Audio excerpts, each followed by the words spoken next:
My friend Dr. Garret Pachtinger, he is the COO of Vetgirl. He's also the Veterinary Trauma Medical Director at VSEC, which is a 24-hour referral center in Levittown, Philly, and soon to be Conshohocken. We've been talking mostly about dogs, and we didn't want to leave the cats out, so you got a great pointers for cats. Cats tend not to get into some of the things, or most of the things dogs do, but there's a lot of pointers you can do for cats, right?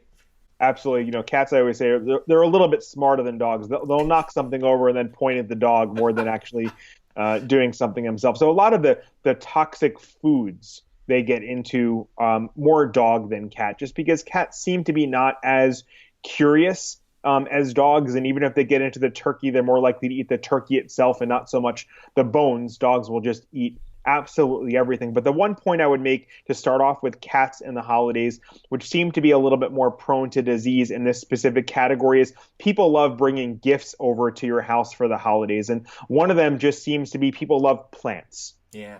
And so, someone, sometimes it's a bottle of wine, sometimes it's a beautiful plant for the house. So the first comment to make regarding cats is whatever plant that comes into your house, just make sure that it is feline friendly, because we want to make sure that if it is not a feline friendly plant, we keep it either out of the house or in a locked room. But we certainly don't want to be in a situation where, in hindsight, we left the room, we put the plant down, and the cats are on the counters, and half of the plant is in their mouth.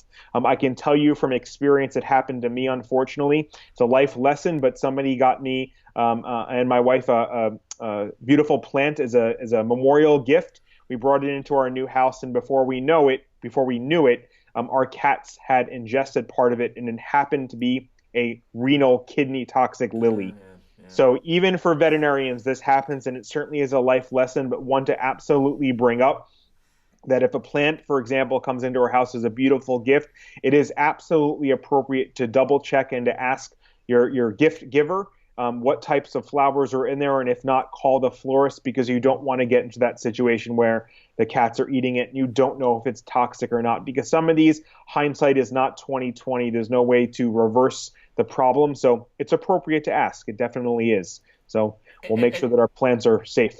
And that's great. And along those lines, there's a lot of talk. Initially, when the poinsettia discussion came out, there's a lot of talk about how bad it was. And now there's talk in the other direction. Am I correct about that?